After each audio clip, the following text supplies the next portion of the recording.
कल शाम 8 बजे के करीब कॉल आया मुझे जामिया से, कहते हुए कि ये सब जो हो चुका है वो तो आप देख ही रहे हैं, and the situation can get worse, क्योंकि ऐसा डर था कि पुलिस और वहाँ की जनता के बीच में कन्फ्रंटेशन हो सकता है।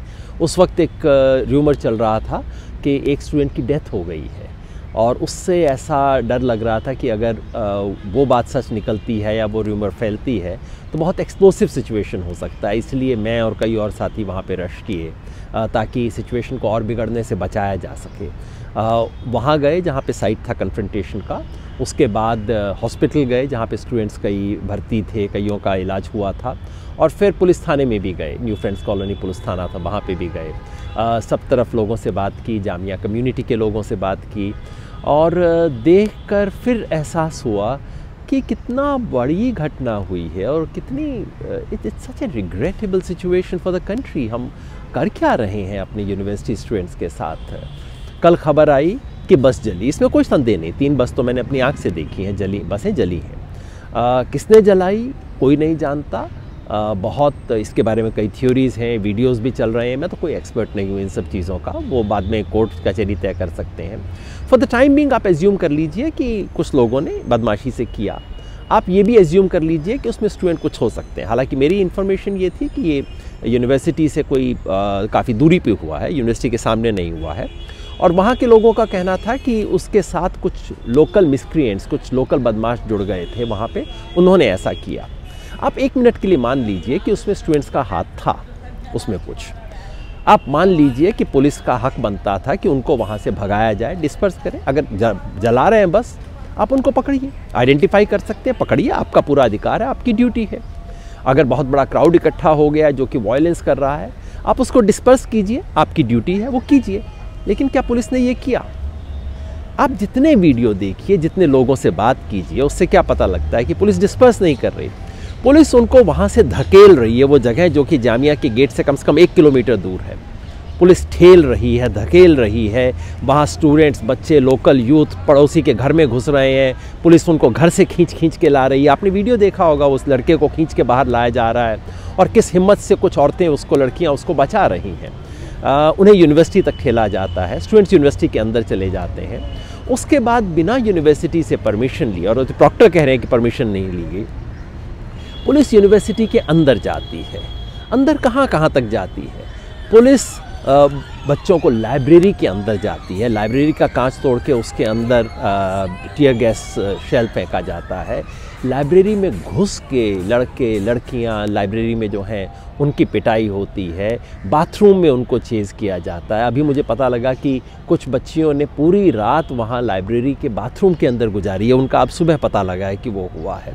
बाथरूम में उनको चेज़ किया जा रहा है, हॉस्टल्स में चेज़ किया जा रहा है, कुछ बच्चे मॉस्क में घुस गए, वहाँ पे उनको चेज़ किया जा रहा है। ये तो कानून इजाज़त नहीं देता। कानून आपको इजाज़त देता है कि कोई अपराधी है, आप उसको पकड़िए, क्राउड है, डिस्पर्स कर दीजिए, उसको भगा दीजिए वहाँ से। आप पीछे पड़ रहे हैं किसी के, जिसकी पीठ आपकी तरफ है, आप उसके पीछे पड़ रहे हैं, उसको मार रहे हैं, बेरहमी से मार रहे हैं, इसकी तो कानून इजाज़त नहीं देता। हॉस्पिटल से पता किया, कल रात तक जो मेरी खबर थी, कम से कम 125 बच्चे, 61 बच्चे अल-शफा अस्पताल में, 81 बाद में फिगर आया।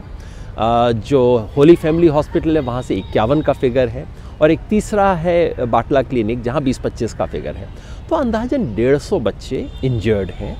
उनमें से कम 25-30 ऐसे हैं जिनको फ्रैक्चर्स हुए हैं। फॉर्चुनेटली कोई क्रिटिकल नहीं है। फॉर्चुनेटली वो जो डेथ वाली र्यूमर थी वो र्यूमर निकली, वो सही नहीं निकली बिल्कुल भी। लेकिन इतना सब क्यों? हम क्या मैसेज दे रहे हैं? हम क्या सिखा रहे हैं, क्या दिखा रहे हैं देश के बच्चों को? क्या हम स्टिग्मेटाइज़ करना चाहते हैं यूनिवर्सिटी को? याद रखिए, जामिया किसी एक कम्युनिटी की जायदाद नहीं है। Jamia Millia Islamia is a national heritage. It is a product of our freedom movement. ये स्वतंत्रता आंदोलन की धरोहर है। उसको हम मिट्टी में मिला देना चाहते हैं, उसकी रेपुटेशन ख़त्म कर देना चाहते हैं। इसलिए लोग खड़े हैं, इसलिए हम जैसे लोग खड़े हैं कि नहीं, ये कबूल नहीं है। मतलब एक बंदी को संभालने के लिए 10 minute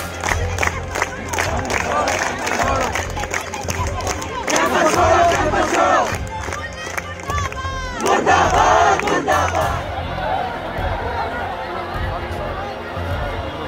I look at it very positively, I must say, straightforward.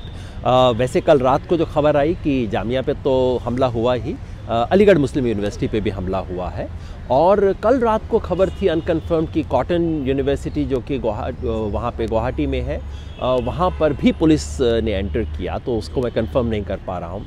लेकिन उसके समर्थन में देवबंद में हुआ, उसके समर्थन में TISS मुंबई में हुआ, उसके समर्थन में IIT मुंबई में हुआ, उसके समर्थन में जादवपुर में हुआ बंगाल में, और आज सुबह दिल्ली यूनिवर्सिटी में हुआ है। मैं तो कहता हूँ अगर स्टूडेंट्स के साथ ये होने के बाद स्टूडेंट खड़े नहीं होते हैं तो लानत है उस यूथ पे। If you cannot stand by other youth when these institutions are being demolished, when police is entering university campus, when students are being chased into libraries, and if you do not stand up for them now, when will you stand up? What will you stand up for?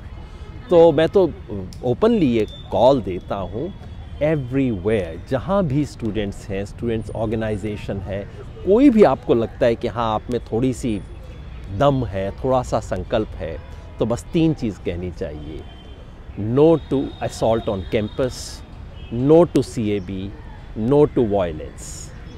जो भी करें बिल्कुल peaceful तरीके से। मैं तो कहता हूँ हाथ में कॉन्स्टिट्यूशन की कॉपी रखिए और ज़ुबान पे सारे जहाँ से अच्छा हो या फिर जनगण मन हो, बस वो रखना चाहिए और उसके साथ आगे आना चाहिए।